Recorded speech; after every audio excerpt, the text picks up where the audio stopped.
아침에 눈은 떠졌는데 굳이 바로 일어나야 할 이유가 없는 날이 있습니다. 알람은 울리지 않았고 누가 재촉하는 사람도 없고 오늘 꼭 가야 할 곳이나 반드시 해야 할 일도 떠오르지 않는데 그렇다고 다시 잠이 드는 것도 아닌 그런 아침입니다. 눈은 천장을 보고 있는데 머릿속은 이미 여러 생각으로 가득 차 있어서 몸만 누워 있을 뿐 마음은 쉬고 있지 않은 상태입니다. 예전 같았으면 이 시간에 이미 옷을 입고 집을 나설 준비를 하고 있었을지도 모릅니다. 누군가를 만나야 했고 책임져야 할 자리가 있었고 하루를 시작하지 않으면 안 되는 이유가 분명했습니다. 그런데 지금은 시계를 한번 보고 다시 한번 보고 시간이 조금 더 흘렀다는 사실만 확인한 채 그대로 누워 있게 됩니다.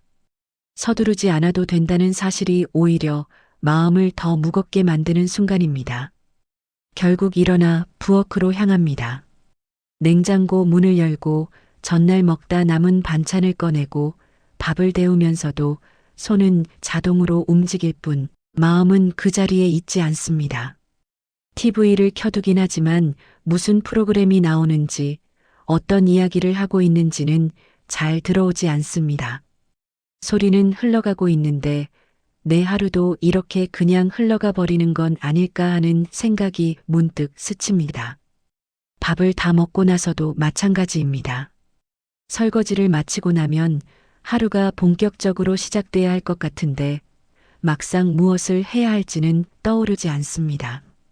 바쁘게 살던 시절에는 좀 쉬고 싶다는 생각을 수도 없이 했는데 막상 이렇게 시간이 생기고 나니 쉬는 것도 어떻게 해야 하는지 잘 모르겠다는 기분이 듭니다. 아무도 뭐라고 하지 않는데 괜히 스스로에게 눈치를 보게 되는 날입니다. 이상하게도 이런 날에는 지나간 일들이 더 또렷하게 떠오릅니다.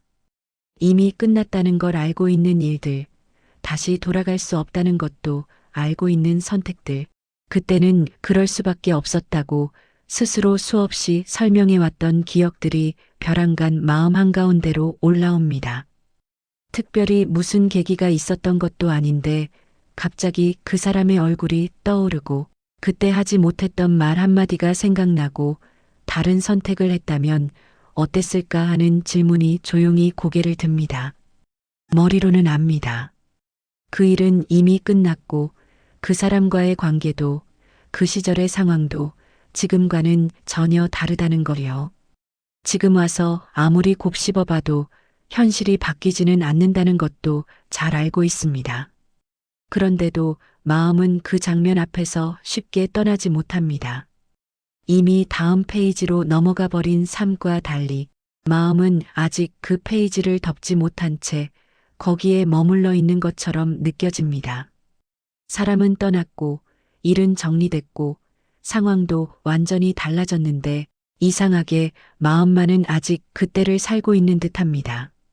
이성적으로 보면 미련을 가질 이유가 없는데도 가끔은 그 미련이 하루의 시작을 이렇게 붙잡아 버립니다. 아무 일도 하지 않았는데도 괜히 지친 느낌이 들고 하루가 시작되기도 전에 이미 한참을 지나온 것처럼 마음이 무거워지는 날, 바로 이런 아침에서 그 감정은 조용히 고개를 듭니다. 이렇게 하루가 시작되는 날이면 사람은 자꾸 이미 끝난 일들로 마음이 되돌아가게 됩니다. 바쁘게 살 때는 미처 보지 못했던 감정들이 시간이 생기면서 비로소 모습을 드러내기 때문입니다. 미련을 내려놓지 못하는 사람들에게는 공통점이 있습니다. 그 공통점은 의외로 감정적이거나 우유부단하다는 데 있지 않습니다. 오히려 반대로 이 사람들은 삶을 꽤 진지하게 살아온 경우가 많습니다. 쉽게 포기하지 않았고 맡은 일과 관계에 책임을 다하려 했으며 웬만한 일에는 스스로를 먼저 설득하며 버텨왔던 사람들입니다. 그래서 미련은 이들에게 약함의 증거가 아니라 오래 쌓인 삶의 태도처럼 남아 있습니다. 첫 번째 공통점은 이들은 끝을 잘 받아들이지 못한다는 점입니다. 관계가 끝나면 상대의 잘못보다 먼저 자신의 부족함을 떠올리고 일이 마무리되면 상황보다 자신의 선택을 되짚어 봅니다. 끝났다는 사실보다 왜 이렇게 되었을까라는 질문이 먼저 떠오르기 때문에 미련은 자연스럽게 남습니다. 이미 지나간 일이라는 걸 알면서도 마음 한구석에서는 여전히 평가가 끝나지 않은 시험지를 들고 있는 것처럼 스스로를 놓아주지 않습니다. 그래서 미련은 대상이 아니라 자기 자신을 향해 머무릅니다. 두 번째 공통점은 이들은 참는 법을 너무 일찍 배운 사람들이라는 점입니다. 힘들어도 참아야 한다. 조금만 더 견디면 나아질 거라는 말을 삶의 초반부터 자연스럽게 받아들이며 살아온 경우가 많습니다. 그래서 포기해야 할 순간에도 내려놓아야 할 관계 앞에서도 이 사람들은 한 번 더 버티는 쪽을 선택합니다. 그 선택이 틀렸다고 말할 수는 없습니다. 실제로 그 덕분에 여기까지 온 것도 사실이니까요. 하지만 문제는 그렇게 버텨온 시간들이 끝났을 때입니다. 충분히 애썼다는 확신이 들지 않으면 마음은 쉽게 물러서지 않습니다. 미련은 바로 그 자리에서 시작됩니다. 세 번째 공통점은 이들은 자신의 감정보다 책임을 먼저 선택해왔다는 점입니다. 가족이라는 역할, 조직 안에서의 자리, 누군가에게 기대받는 위치, 이 모든 것들 앞에서 이 사람들은 늘 한 발 뒤로 물러서 자신을 두었습니다. 내가 참으면 된다는 선택이 반복되다 보니 마음은 늘 미뤄졌고 감정은 뒤늦게 따라왔습니다. 그래서 상황이 끝난 뒤에야 비로소 올라오는 감정들이 있습니다. 이미 지나간 다음에야 찾아오는 후회와 아쉬움, 그리고 그때 왜 그렇게밖에 하지 못했는지에 대한 설명되지 않은 마음. 미련은 그렇게 뒤늦게 모습을 드러냅니다. 네 번째 공통점은 이들은 자신의 선택을 쉽게 긍정하지 못한다는 점입니다. 이미 최선을 다했다는 말을 스스로에게 해주지 못하고 늘 더 잘할 수 있지 않았을까라는 질문을 붙잡고 살아옵니다. 그래서 미련은 과거에 머무르는 감정이라기보다 아직 끝내지 못한 자기 평가에 가깝습니다. 사람을 놓지 못하는 것이 아니라 그 사람 앞에서의 나 자신을 아직 평가 중인 상태인 셈입니다. 일이 끝나도 마음이 계속 돌아가는 이유도 여기에 있습니다. 결과보다 과정이 마음에 남고 선택보다 그 선택을 했던 자신의 상태가 계속 마음을 건드립니다. 이쯤 되면 미련은 단순히 어떤 대상을 향한 감정이 아니라는 걸 알 수 있습니다. 미련은 붙잡음이 아니라 정산되지 않은 마음에 가깝습니다. 충분히 애썼다는 인정, 그때의 선택이 최선이었다는 이해, 그리고 그 시절의 나를 있는 그대로 받아들이는 과정이 빠져 있을 때 마음은 계속해서 과거를 호출합니다. 그래서 미련이 많은 사람들은 유독 과거 이야기를 자주 떠올리고 이미 끝난 일에도 자꾸 의미를 부여하게 됩니다. 하지만 이 모든 공통점은 비난의 대상이 아닙니다. 오히려 이 사람들은 대충 살지 않았기 때문에 쉽게 지나가지 못하는 사람들입니다. 아무 마음 없이 한 선택이었다면 이렇게 오래 남지 않았을 것이고 책임지지 않았던 관계였다면 이렇게 마음이 돌아가지도 않았을 겁니다. 미련이 남는다는 건 그만큼 삶의 진심이었고 그만큼 감정과 선택을 함부로 다루지 않았다는 증거일 수도 있습니다. 그래서 미련을 내려놓지 못하는 자신을 탓할 필요는 없습니다. 문제는 미련이 있다는 사실이 아니라 그 미련을 이해하지 못한 채 억지로 없애려는 태도일지도 모릅니다. 이해되지 않은 감정은 사라지지 않습니다. 다만 더 깊숙이 남을 뿐입니다. 이 지점에서 우리는 묻게 됩니다. 그렇다면 우리가 정말로 붙잡고 있는 것은 무엇일까? 그리고 그 마음은 어디에서부터 시작된 걸까? 이쯤에서 시선을 조금 바꿔볼 필요가 있습니다. 우리는 미련이 남아있을 때마다 자연스럽게 어떤 대상을 떠올립니다. 사람을 생각하고 관계를 생각하고 그때의 상황이나 선택을 다시 꺼내봅니다. 그래서 미련을 내려놓으려 할 때도 그 대상을 어떻게 정리할지, 어떻게 잊을지, 어떻게 마음에서 지울지를 고민합니다. 하지만 아무리 애써도 잘 되지 않습니다. 이유는 간단합니다. 우리가 붙잡고 있는 것은 사실 그 대상이 아니기 때문입니다. 부처님은 집착이 고통을 만든다고 말했습니다. 이 말을 들으면 많은 사람들은 집착하는 대상이 문제라고 생각합니다. 사람에게 집착해서, 결과에 집착해서, 이미 끝난 일에 집착해서 괴로워진다고 말이죠. 그래서 대상을 끊어내면 괜찮아질 거라 믿습니다. 연락을 끊고, 기억을 지우고, 생각하지 않으려 애씁니다. 하지만 그렇게 할수록 마음은 더 자주, 더 깊게 그곳으로 돌아갑니다. 대상이 사라졌는데도 고통이 남아있다면 그 집착은 이미 다른 곳에 붙어 있다는 뜻입니다. 우리가 놓지 못하는 것은 사람 자체가 아니라 그 사람 앞에서의 나 자신일지도 모릅니다. 그때의 나는 어떤 사람이었는지, 얼마나 진심이었는지, 무엇을 기대했고, 무엇을 바라봤는지 그 모든 감정과 상태가 아직 마음속에서 정리되지 않은 채 남아 있는 겁니다. 그래서 대상은 사라져도 미련은 남습니다. 상황은 끝났는데 마음은 계속 말을 걸어옵니다. 그때 나는 왜 그럴 수밖에 없었을까? 그때의 나는 정말 최선을 다한 걸까 하고 말이죠. 집착은 현재의 현실에 붙어 있는 감정이 아닙니다. 그것은 과거의 한순간에 머물러 있는 기대와 해석에 붙어 있습니다. 그때는 그렇게 될 거라 믿었고, 그렇게만 하면 달라질 수 있을 거라 생각했고, 그 선택이 결국 나를 다른 곳으로 데려다 줄 거라 기대했습니다. 하지만 현실은 그 기대를 완성시키지 못한 채 지나가 버렸습니다. 그 순간 기대는 해소되지 못했고, 마음은 그 자리에 남아버린 겁니다. 미련은 바로 그 미완성된 기대의 흔적입니다. 그래서 지나간 시간은 자꾸만 미화됩니다. 실제로 더 좋았기 때문이 아니라 그때는 아직 결과가 나오지 않았고 가능성이 열려 있었기 때문입니다.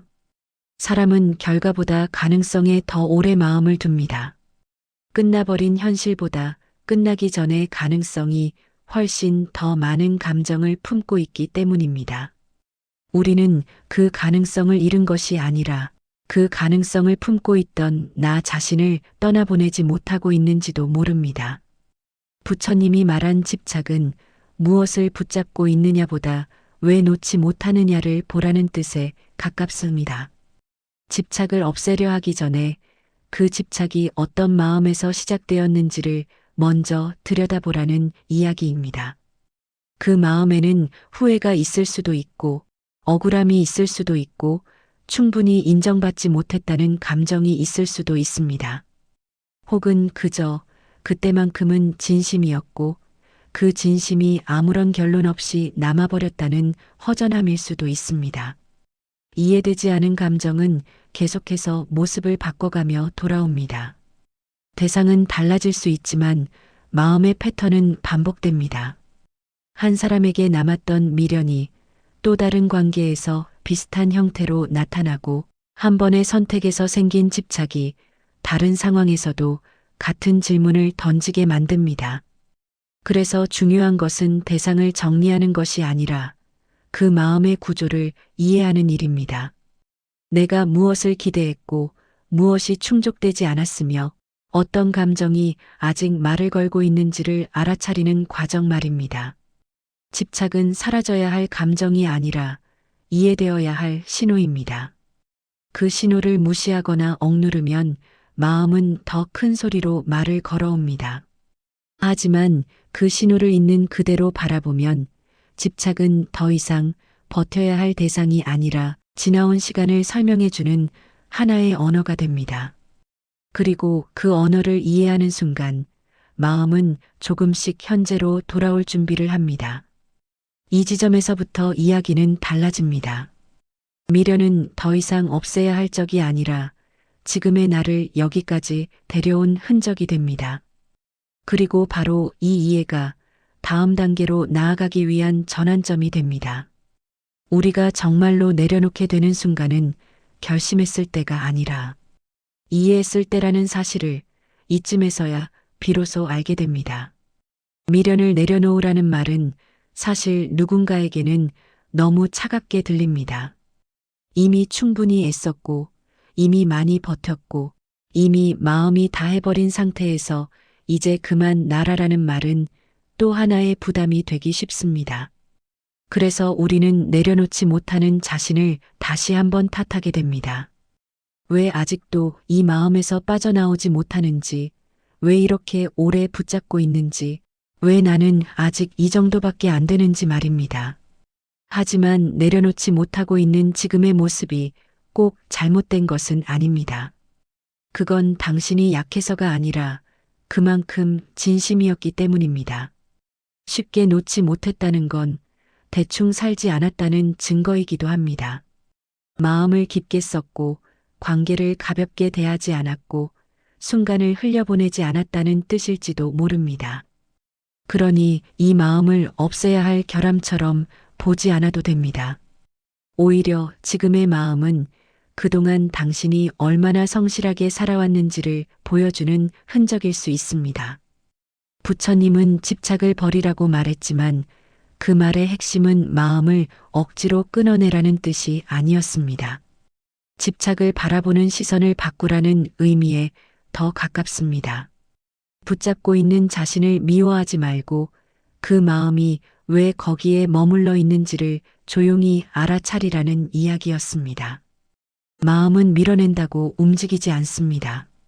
이해받을 때 비로소 풀립니다. 혹시 이런 생각을 해본 적이 있을지도 모릅니다. 이 마음만 없으면 좀 편해질 텐데. 하지만 사실 마음은 문제가 아닙니다. 마음이 문제라면 우리는 애초에 누군가를 사랑할 수도 무언가에 진심을 쏟을 수도 없었을 겁니다. 아픈 마음이 있다는 건 그만큼 살아있었다는 증거입니다.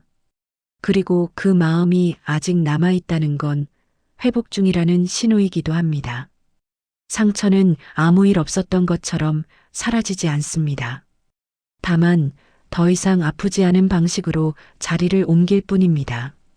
내려놓는다는 것은 기억을 지우는 일이 아닙니다. 감정을 부정하는 것도 아닙니다. 그것은 그때의 나는 그럴 수밖에 없었다라고 스스로에게 말해줄 수 있게 되는 상태에 가깝습니다. 더 잘했어야 한다는 후회 대신 그 순간의 나를 이해해 주는 것, 다르게 선택하지 못한 자신을 용서해 주는 것, 그리고 그 선택 속에서도 나름대로 최선을 다했던 마음을 인정해 주는 일입니다. 어느 순간부터 미련은 소리 없이 변합니다. 계속 나를 붙잡던 질문이 조금씩 힘을 잃고 같은 기억을 떠올려도 예전만큼 흔들리지 않게 됩니다. 완전히 괜찮아지지는 않더라도 덜 아프게 생각할 수는 있게 됩니다. 그 변화는 갑자기 오지 않습니다. 아주 천천히 눈치채기 어려운 속도로 다가옵니다. 어느 날 문득 예전처럼 그 마음이 나를 하루 종일 붙잡고 있지 않다는 걸 알아차리는 순간이 옵니다. 그때가 바로 내려놓았다고 말할 수 있는 시점일지도 모릅니다. 무언가를 의식적으로 버린 날이 아니라 더 이상 그것 때문에 나 자신을 잃지 않게 된 날. 그 기억이 여전히 존재하지만 나의 현재를 잠식하지는 않는 상태. 그 관계가 끝났다는 사실보다 내가 다시 나에게 돌아왔다는 감각이 더 분명해지는 순간입니다. 혹시 지금도 마음이 많이 무거운 상태라면 오늘 당장 내려놓으려 하지 않아도 괜찮습니다. 아직 붙잡고 있는 마음이 있다면 그것을 억지로 떼어내지 말고 조용히 곁에 두어도 됩니다. 다만 그 마음 때문에 자신을 괴롭히지는 않았으면 좋겠습니다. 나는 왜 이래 대신 나는 그만큼 진심이었구나라고 말해주는 연습을 조금씩 해보면 충분합니다.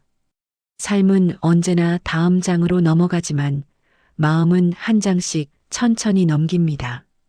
그래서 늦는 것처럼 느껴질 뿐입니다. 하지만 마음도 결국은 움직입니다.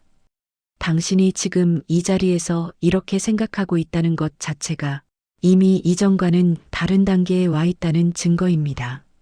그러니 오늘은 내려놓는 대신 스스로를 안아주는 쪽을 선택해도 괜찮습니다.